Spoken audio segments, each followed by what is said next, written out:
Would you characterize this as an Atlanta comeback or a Philly collapse? Well, it's definitely a Philly collapse. That's how I view it. I mean, when I see Trae Young shooting 30% from the field, Bogdanovich shooting 36%, 37% from the field, and they're your two leading scorers for the Atlanta Hawks. To me, it's not about what they did. It's about what the Philadelphia 76ers did to themselves. Joel Embiid is not healthy. We got all of that. But if you're healthy enough to be on the court in the second half, you're not healthy enough to make one shot out of 12? You go 0 for 12. You averaging at least 15 free throws a game. You go to the free throw line 4 times. You 7 feet. You're 7'1", 270, 280. You can't find a way to get to the free throw line. You can't find a way to make one bucket. But it's not really about him because, again, I understand that he is hurt. I totally get that. Here's my issue. Tobias Harris, my brother. Tobias Harris scores 20 points, shoots 8 of 15 from the field, a very respectable 53%. You cannot shoot 15 times when you know good and damn well Joel Embiid is not healthy. You're Tobias Harris. You got skills. You can ball. You got to take the ball. I don't want to say, I'm not talking about hero ball the way that Doc Rivers decried, but you got to take the ball by the horn. Seth Curry made a decent amount of his shots. Tobias Harris made a decent amount of his shots, better than a decent amount of shots. You got to take the ball and say, my man is hurt. My big man ain't ready right now. He ain't right now. Give me the damn ball, and I'll do what I need to do. We can't have that. Tobias Harris has to be more aggressive. And I said this, Max, last week. Tobias Harris has to be taking 20 to 25 shots a game, especially if Embiid is not healthy. But you're if the he Philadelphia doesn't, 76ers, that didn't happen last night. But if he doesn't, that's not a collapse by the Sixers. Look, injury is deciding these whole playoffs, right? We were so nervous about the bubble. There should be an asterisk. Stop it, everybody. The bubble was fine. The best team won. This year, the fears were justified. Short offseason, compressed schedule. What's going to happen? Look at every playoff series. The best player on every team is hurt, right? That's what happened.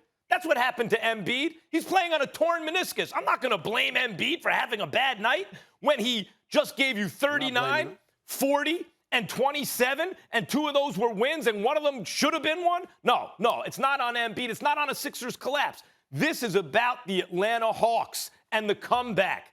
It's about Trae Young showing himself again.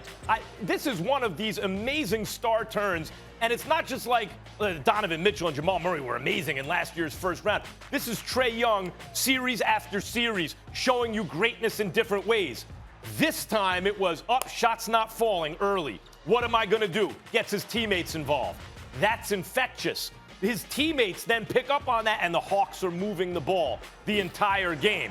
He didn't shoot it great, but he found another way to have a giant impact on the game and led a comeback down, what was it, 20-something points? Led a comeback all the way back to win. Was the opportunity there because of Embiid's knee? No doubt. If Embiid's healthy, the Sixers win. He's the best player in this series.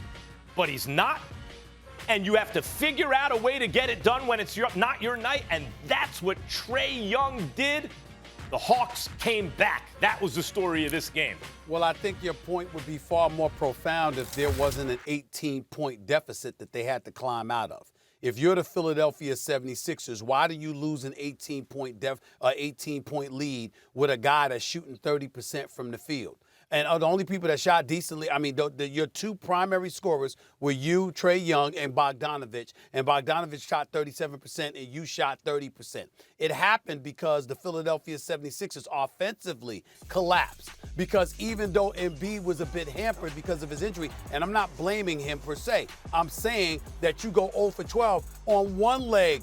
Embiid could go 3 for 12 on one leg. He could do it because that's how gifted he is. So 0 for 12 in the second half is a bit alarming. But more than that is the fact that a guy like Tobias Harris, shooting decently from the field, what's up with the passiveness?